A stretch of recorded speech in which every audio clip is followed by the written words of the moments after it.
All right, back at it on 96.5 The Fan. It is Fescoe and Dusty. Dusty out, Mac in for the next couple of days or so. What's going on with the poll question, Mac, as we do every single Wednesday here on Fescoe and Dusty, 96.5 The Fan? We have a poll question. Binkley and I answered the same answer for this one as well. You did, and you guys may have swayed me. Really? Yeah, right. You guys had some good reasons for the Chargers, because the Chargers are the team that I was really scared of, and you were like, well, that's why you want to play them early. And I'm like, yeah, you're right. With a new offense, a new offensive coordinator, that makes sense. The poll question, as we've alluded to, which you can find on the Fan 965 on our Twitter or X page. Which AFC conference opponent do you want to see after the Broncos? Bills, Bengals, Chargers are your options. Right now, Bills and Bengals tied at 45% with the Chargers way down there at 9%. It seems like people don't really give a rip about the Chargers. And we got Retro Dad who commented, don't care. You cared enough to say, I don't care. We've got some good comments on our conversation that we were having before the break. What do we got? About Mahomes' career, comparing it to LeBron James' career, because we had someone say his career was a fail as Mahomes. And then I asked the question, is Mahomes' career a fail if he never wins or goes to another Super Bowl? Some good text here. Yeah. Mahomes' legacy cemented as a top 2 to 5 QB ever, even if he never wins another Lombardi.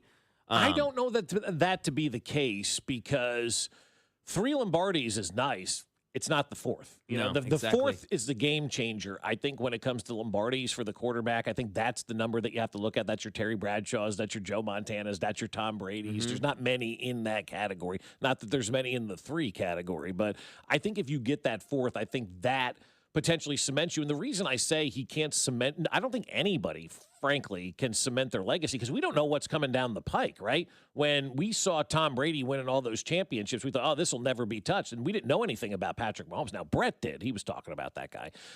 He actually put Mahomes on a picture of sourdough and sent it to Andy a few years ago and said, how about this? I kid. So we don't know what's coming down the pike. There could be somebody that's better than Patrick Mahomes, over the years. But his personal legacy, I understand what you're saying about that. But I really think it's the 4th. If you get that 4th Super Bowl, to me, that's the game-changing conversation. I still think he'd be cemented in the top 5, but I agree with you. Then it would be. It is a new echelon. It is a new tier. That 4th is something that, like you mentioned, the club. There's no one there, so it would be nice to be a part of that. The Joe Montana, Tom Brady club is kind of cool, it's right? Pretty sick. And I know Bradshaw's involved in that, and everybody credits his defense over the years of winning those. He still did it. He was still the quarterback of that team. 4 and 5 years, right? Yeah, he's still part of that club. Yeah, so you got to give it to him. It's a different game, but he was still a part of those. He ran the football a lot too. 816. If he doesn't win, the text you'll get will be that Veach failed, not Mahomes. Okay, that's interesting. I thought that was an interesting text as well. I don't hate that text. No, I think you're probably right about that. Yeah. We worship our players more than we worship our coaches and our front office. Yes. And that's how we start the blame always, right? It's the GM. First we start with the owner sucks, right? And then if the owner's actually good but it's not working, then the GM is ass. If we like the GM, but the team isn't playing good, but there's good talent, then the coaching stinks. We never blame the players until the very end. We never want to blame our heroes until the very end. Look, I love Patrick Mahomes as everybody, but he wasn't great last year. He makes mistakes. He can get better. They can all. Andy Reid, I think the greatest football coach on planet Earth ever. Yes. And he can get better. And he was not great last year. And I do mean that. I think he's the greatest coach of all time. He's coaching in an era that Don Shula wouldn't be having the success that he's having right now in this era of the NFL. Andy Reid has changed. Andy Reid has morphed. Andy Reid has developed himself. Andy Reid has created a new version of Andy Reid. I mean, all that guy does is win. He is the greatest football coach that we have ever seen. And so his legacy could be cemented clearly with another Super Bowl win as well. But I think we got his legacy cemented also. So long story short, the poll question is, who do you want to see next? And for me, it's the Chargers, because a team that is new, that is young, if you will, with their offensive coordinator quarterback relationship, I'm all in on that early in the season. The longer that season goes on, the better I think the Chargers are going to be. Yeah, I'm kind of with you. You kind of sold me, because I was like, though, I talked about how much I really like everything they've got going on as far as their skill positions, and I love Mike McDaniel and what he can do with Herbert. But you're right, it's a new offense. It's a new coach. They've got young players. It's going to take maybe a minute for that to all get rolling and really in rhythm. Mm-hmm. And so, if you can play them week 2 and sneak away with a win before they start throwing for 400 yards a game and stuff like that, I'm in with that. I think the same could be said with the Bengals. who every year seemingly start 1-3, 2-2, 0-3, whatever they it dig is. themselves a hole every year. Every year, Zach Taylor struggles with that. So we'll be looking at that. That would be a solid option as well. I think the Bills. I think everyone likes the Bills later on in the year, but obviously right now they're tied with the Bengals on that poll that you can find on the Fan 965 as more schedule release stuff comes out. Tied at number 1. Yep, tied at number 1. So the Chargers are in third place. Chargers big time third place. Wow. 7%. Now the Bengals taking a little bit of a lead as we're talking about it. People are going to vote on our Twitter page. So Bengals now over 50% of the vote. Okay. Yeah, because people want the Bengals early too, because they're going to figure it out later in the season when it's too late. You don't want to face them later in the season. But I just think I got this image of week 2 against the Chargers, and one of the receivers for San Diego runs the wrong route, and you get that shot of Justin Herbert, and he's pointing, you were supposed to be over here.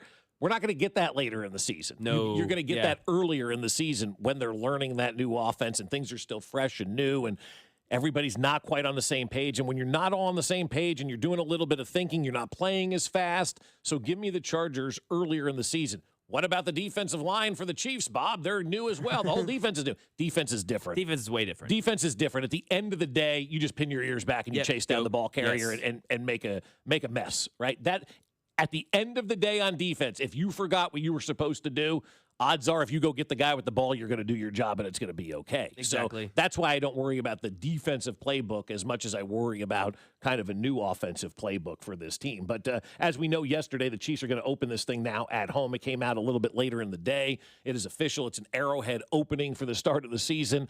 And I like the fact that we get to have Patrick Mahomes make the comeback at home, because I was talking to a buddy of mine yesterday who's a season ticket holder, and he says, man, I just wish Patrick Mahomes would make his comeback at home. If they open on the road, hold him out so he can make that first comeback at home. Yeah, that makes sense. I'm thinking that would be kind of fun. It's going to be sick. But he's going to be there, obviously. Be awesome. Patrick Mahomes coming back is going to be great. Travis Kelce's final rodeo, hopefully, we think, maybe not, I don't know, for him as well, as they get set to get married here in the next month or so. And so this is an interesting thing to say and to look at. So I think Chiefs opening at home, I understand the fans want it, but, man, the sweetness of just going on the road and taking care of business in week 1 would have been something just so remarkably, epically cool to have the ability to go out there to Denver and just punch them right in the horse face. And it would have felt, extra great, because we're going to have the doubters. I mean, I'm already tired of is Mahomes going to play week 1? But once we finally get that out of the way, which, trust me, we've got a couple months of it. Gear up, guys. That is going to be the conversation. Is he going to play? Once we get past that and we all know, hey, he's going to be there, it's going to be, he's not going to look the same. He's not going to be Patrick Mahomes. He just tore his ACL. And so how awesome would it have been to go into Mile High and say, get bent, suck it, and win right away, and Mahomes look like Patrick LeVon Mahomes II right away. See, now you're sounding like me, because I'm vindictive, and I want to go out there and rip their face off and kick them in the nuts. I'm with you. I think that would have been the way to do it. But, man, we got to play him here, so we'll kick him in the nuts here. Let's do one word.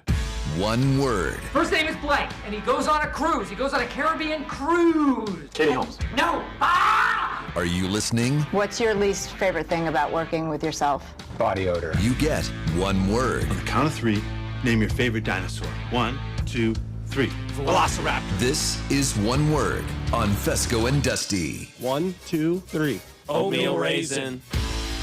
One word, you know what it is. It's brought to you by Maloney's, Sand Trap, and The Landing. 3 fantastic local spots. You can get great food, wonderful drinks. They've got a million TVs. You can watch your favorite sports team there. They all have an outdoor patio, and the weather is really nice. It's perfect for it. So each spot, Maloney's, Sand Trap, and The Landing. Go sit outside. Go watch your favorite sports team. Go watch those Royals today again on at 6:40. You can hear Vern right here on the Fan 96.5 The Fan at 5:30. So again, great food over there at Maloney's today. A pesto chicken sandwich with fries or chips for $16. Plus, any drink special they have during the week is available all day today over at Maloney's. That's a hell of a deal. Yeah, it's awesome. Seriously. So those $6 double margs that were available yesterday and Tuesday, hey, it's Wednesday, so they're still available over there at Maloney's. Let's get to it. We've got I've got it packed one word today, so let's rifle through these. You all right? got it. One word, Royals, White Sox. They lose yesterday, the opener to that 3-game series. Was it 5-4, 6-5? 5-4, yeah. No, 6-5. 6-5, yeah, yes. Yeah, stinky. That's where that was.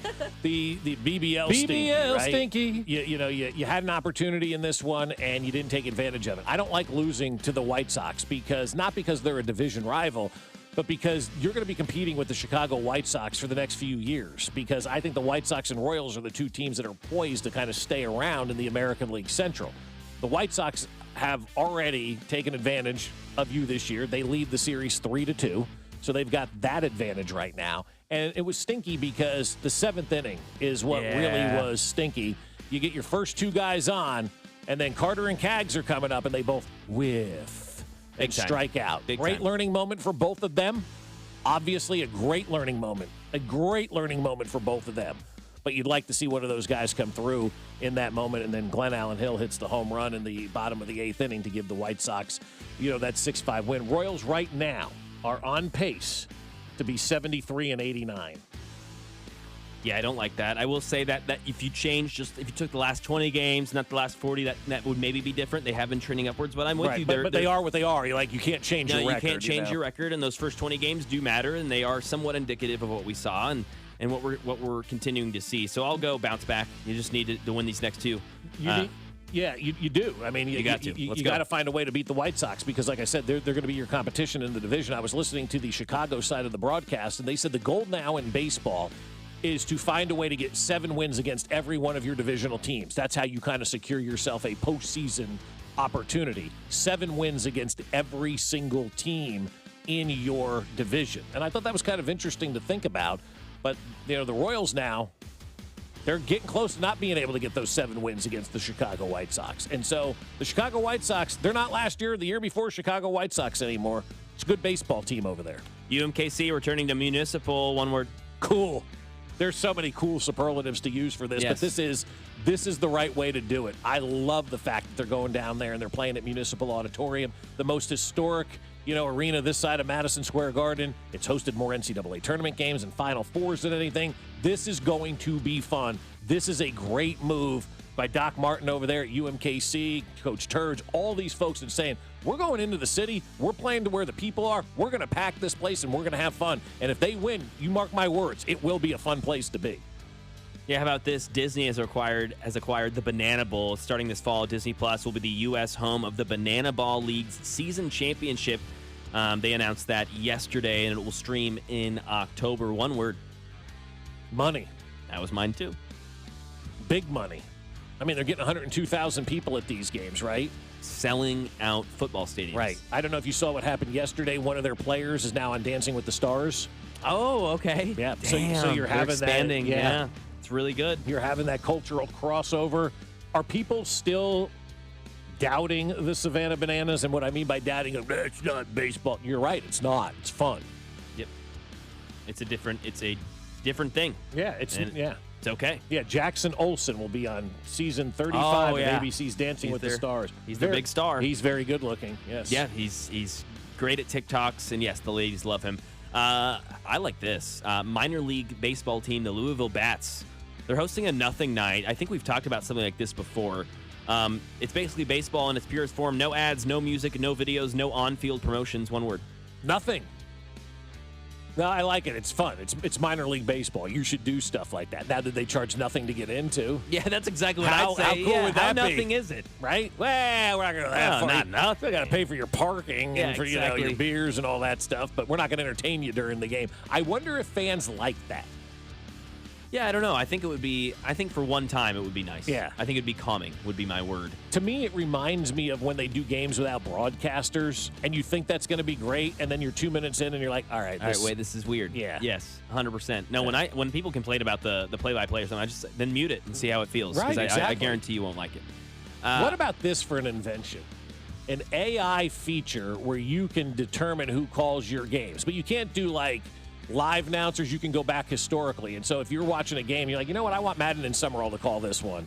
You just click that button on your remote, and you can dial up Madden and Summerall to call that game for you that day. I'm going to go with no, because I want new people to get opportunities. Okay. And broadcasting in our industry. That could screw me over as well. What if you don't want to hear Mac in the mornings? You want to hear, Well, you can't do it on the radio. Yeah, okay. All right, fine. Making rules.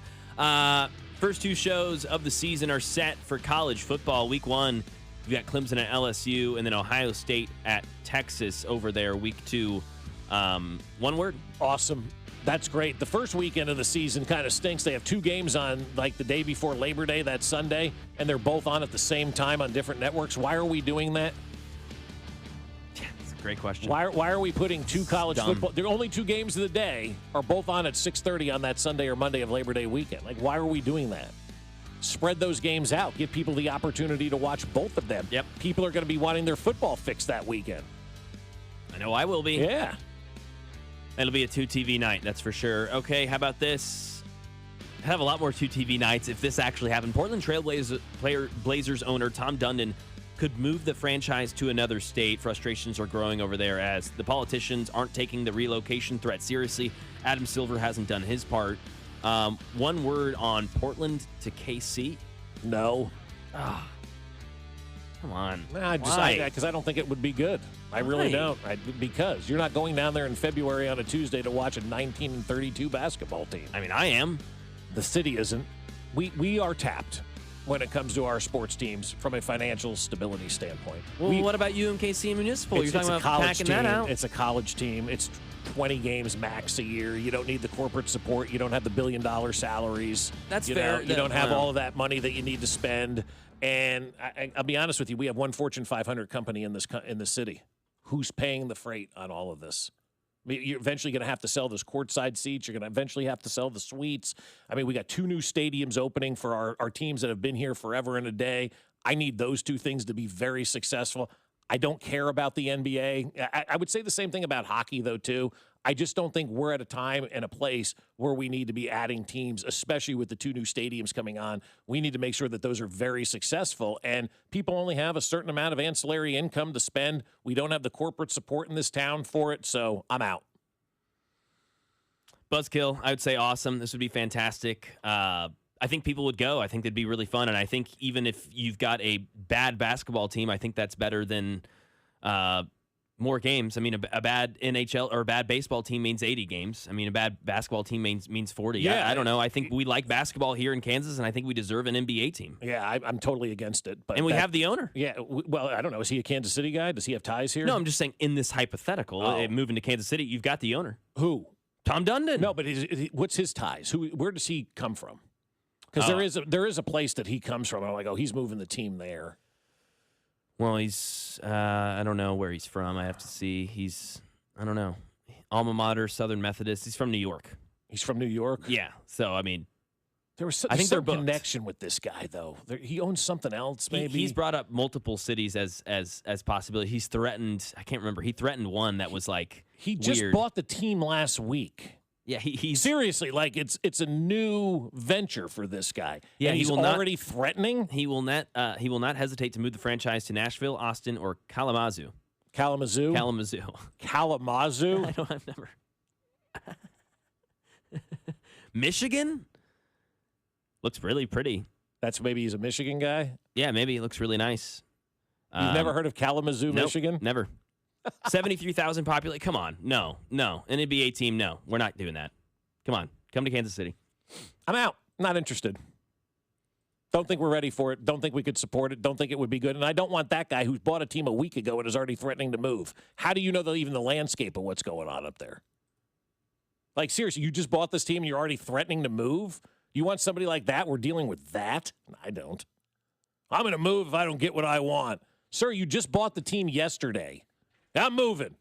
Where? I just don't know how you talk about how great of a sports city we are and how we'd rally around UMKC and the Roos, but we're not going to rally around an NBA team. It's not a financial thing. It's not a financial thing either. An NBA game is so cheap. NBA games are cheap to go to. You're missing the point. You're talking about corporations. You're talking about the business. I get that part. I'm talking about the city and fans. City and fans, you're talking about that too. I know you're talking about corporations and money and all that stuff. I get it. I hate to say this, the fans aren't the ones that keep the teams. It is the corporations spending the money. But you said that fans wouldn't go, and I'm just arguing that. That's all I'm saying. Oh, fans going? I don't know. Fans will go. We will go. I mean, is it a good product? I don't know. I don't know that we will. I don't think people pay for bad products anymore. I really don't. Yeah, I'm not talking about the corporation, the business side of it. I get that. You're right. But that's what you need. That's how you have to. These owners don't care about the fans. They want money. No, I'm with you. You were saying that we wouldn't rally. I absolutely think the city would love it. Yes. Oh, I'm not. Two different conversations. Can we afford it financially? No. I don't think it would be a good financial thing here for Kansas City. I don't think we have the companies. I don't think we have the money. I think we're stretched where we are right now. We have 4 professional teams in this town, We have 4 professional teams, 3 major colleges, a couple of like minor league teams that draw well too. And so I think we're at a point now, until we get more financial from the corporations here. Do you know how hard it was to get sponsors for the World Cup in this town? The biggest World Cup sponsor came from across the state, Purina. Mm-hmm. We got to have the corporate support to make these teams work. Otherwise, they're just going to look out. So they're like, I'm sure the fans in Portland are great. Why are they looking to get out of Portland? Because they put a bad product out there for a while. And they had a coach that was, arrested. So why are they looking to leave Portland? I'm sure the fans there are great. When you put a good product out, the fans will be there. You've got to have that corporate support. Fans, yeah. And they are. That's right. So why would you leave that city? It's the only game in town, too. Why would you want to come to a landscape where there's an NFL team with Patrick Mahomes, baseball team with Bobby Witt? Like, I wouldn't want to come here. There's a lot to overcome. You're in Portland. You're by yourself. How do you not just make boatloads of cash? Seriously, like, that's a bad business. You're the only game in town up there, man. Yeah, I do wonder why he does want to move. Because he's new, and, because I know there's reasons there, but I want to, I'll have to look into that more. Yeah, I don't know. I don't know what the reasoning is, but I just know from where I stand, like the fans, fine, people will go to their games, but we just don't, the corporate support. I don't want a team to come here and fail. That's my biggest fear. And maybe that's not the right way to look at it, but I just can see the sports landscape and know how hard it was to raise money for the World Cup, which is the world's biggest stage, And he wants a new venue. Of course, everybody does. Yeah. I mean, we're building a new venue for the Sixers and the Flyers, and that thing just opened. We're building a new venue for the Broncos. That thing just opened. Like in Anaheim, not Anaheim, but Arlington. They just built a new stadium for the Rangers. That thing was open for 20 years. They build new stadiums. We're tearing these things down and building them. The Parthenon's been there for 6 million years. Yeah, it's still going. So we wouldn't support an NHL team then? I think fans would, yeah. But I don't know business-wise, no. No, okay. I don't want either of those teams coming here. I want if somebody's going to come here, it's got to be under the right circumstances and know that it's going to be successful. And I don't know with our other teams that we will be. And only a 2-point-some million people too. We're a very small town to have all these sports teams, and I just think one more may be kind of the breaking point for all of that.